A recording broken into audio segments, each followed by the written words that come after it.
Mbak E, masak apa dina iki, Mbak E? Dina iki wae dhewe ngoseng kacang karo ati ayam ya, soale eneke iku ndek omah.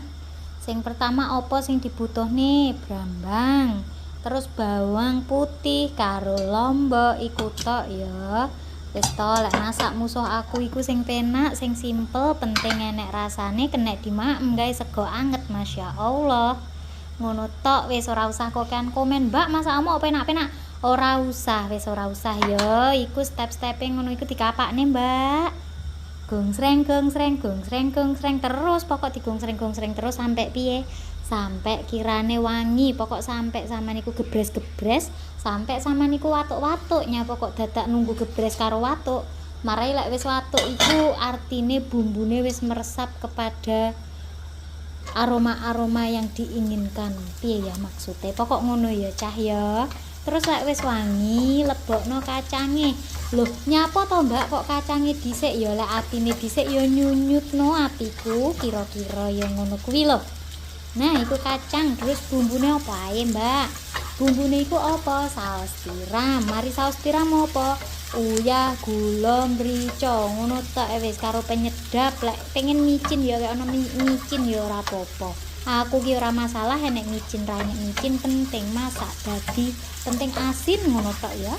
Terus mari ngono apa neh, Mbak? Ya wis ngono tok, ora usah ditambahi norno ya. Cinta-cintaku, sayangku, I love you. Nah, terus mari ngono tambahono banyu. Banyune digawe apa? Digawe bene kacang iki rada empuk. Terus genine cilikno, terus mari ngono tutupono. Nah, sampai ngono kuwi lho. Kuwi kirane iku wis rada Nah, lek wis empuk ngono kuwi lebokno atine. Atine sapa? Atiku ya oleh, lek tega ngiris iku. Wis, terus ben rada manis kaya sing delok iku tambahono kecap. Kecape merek apa? Abesong. Aku selalu memakai Abesong. Abesong klub aku, Cah. Nah, dioseng-oseng ngono iku ya, Cah ya. Sampai piye, Mbak? Sampai resep. Ditutup neh terus ben tanek ya oleh rapopo. Tapi lah aku tak plating ya, Cah ya. Iki lho rupane kaya ngene iki, ayune kaya sampean sing delok, ganteng kaya mas-mas sing delok iki ya an Mas ya. Mas utawa Mbak wis pokok kabeh ayu, kabeh ganteng. Lah ngene iki lho. Piye rumangsamu iki? Ki kira-kira dimakem gawe nasi anget enak apa ora? Apa meneh lek hawane udan-udan kaya gluduk sanding omahku. Ke, rungokno nek gluduk ke mak ngene iki karo nasi anget ngono ya.